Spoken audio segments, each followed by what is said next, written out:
ainda tenta entender como é que essa tragédia aconteceu. Como o carro pegou fogo?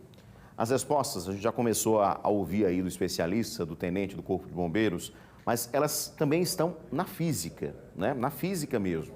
Para nos ajudar a entender melhor, vamos conversar agora ao vivo com o professor Jobson Araújo. Ele é professor de Engenharia Elétrica da UFAL e da Uncisal, está conosco ao vivo e vai tentar nos explicar exatamente o que pode ter acontecido. Professor, boa noite, bem-vindo aqui ao Cidade. A gente sabe que o mundo, a gente está sempre em contato, né, com a questão da física mesmo, que pode gerar calor, energia, enfim.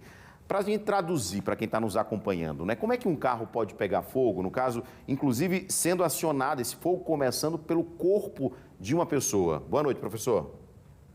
Boa noite a todos, primeiramente, né? Na verdade, né, esses condutores que eles caem no automóvel, são chamados de condutores de luz, estão energizados em níveis de 13.800 volts.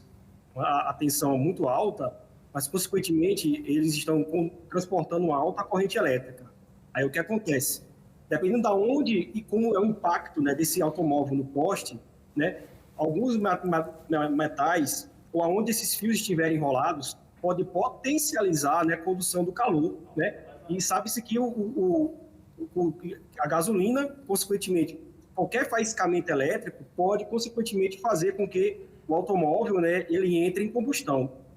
O problema é que, apesar de nossa primeira atitude ser chamar o Corpo de Bombeiros, possa ser que, dependendo do impacto, o carro comece a entrar em chamas. E aí, o que fazer nesse momento, né?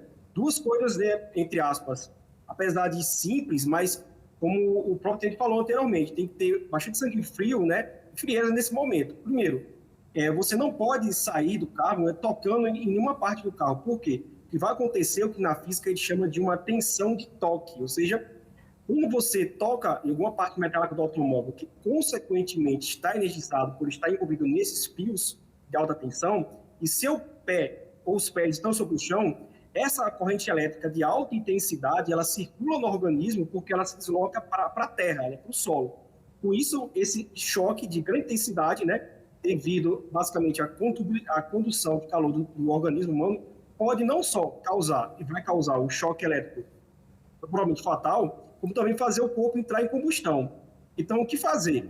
É pular do automóvel, né, se tocar em uma parte metálica, porque ao você pular, você evita esse choque que é consequentemente, né, que é causado pela tensão de toque, né, e pular de pé junto. Por quê?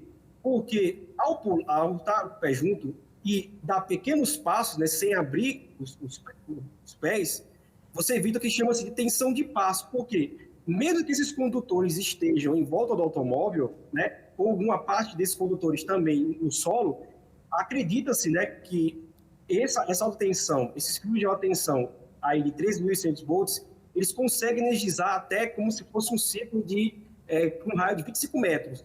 Então, o que é ideal? Pular de pé junto, né, ter essa frieza e se deslocar sem abrir os pés por cerca de 20 a 25 metros, para que, com segurança, você não corra nenhum risco de sofrer um choque elétrico. Porque quando você abre os pés, você cria o que a gente chama de tensão de passo, ou seja, os pés abertos fazem com que estabeleça-se uma tensão entre os dois pés e, consequentemente, toda essa corrente elétrica que está circulando no solo, ela seja conduzida de uma parte do corpo para outra. E também esse choque pode ter uma alta intensidade e levar a pessoa a óbito. Eu imagino o desespero, né, da senhora, porque ao tocar na maçaneta, provavelmente ela tocou numa parte energizada e potencializou a combustão da mesma e, consequentemente, do automóvel, né? Talvez, a gente não sabe, né? Se tivesse a frieza para dizer para o neto o que fazer, né? Que abrir a porta e pular de pé junto, né? É uma situação muito difícil, né? De ter essa frieza, né? Para conduzir a criança a essa situação, né? A criança pular e andar de pé junto por uma certa distância, né? Se a avó tivesse uma frieza, né? Estivesse um pouco distante, conduzindo o neto, talvez, né? Ele tivesse escapado, né, desse acidente. Pois é, professor, infelizmente, né? Mas a gente, repito, a gente não tem como, a gente não se colocar no lugar, né? A gente não estava lá. Agora, só para a gente finalizar, por que a gente ficar dentro do carro, a gente fica protegido? Os pneus, de fato, isolam, fazem esse isolamento, é isso? Não é só o fato dos pneus, porque um automóvel, que a gente diz que tem blindagem eletrostática, né? é que esse campo elétrico entre o automóvel se torna igual a zero.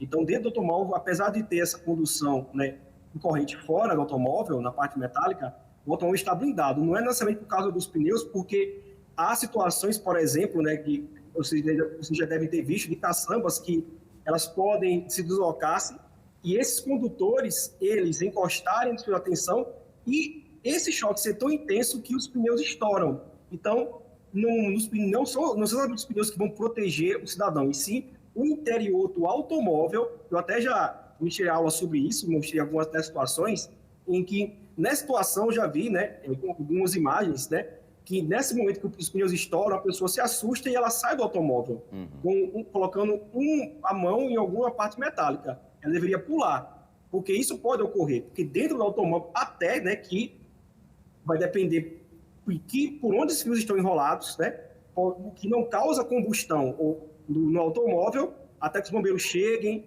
façam os procedimentos de segurança, que a gente chama de desenergizar essa parte que está energizada, esses condutores, né, os materiais isolantes apropriados consigam retirar as pessoas do automóvel.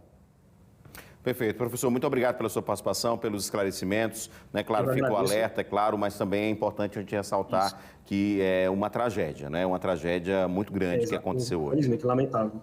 Obrigado, professor. Uma boa noite, tá?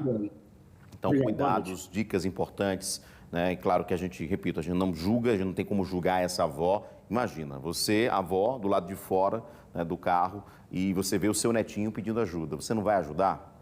Por mais que você entenda que possa se colocar em risco, né? Você faz tudo pelo seu filho, pelo seu neto, né? A gente sabe realmente, de fato. Olha, um outro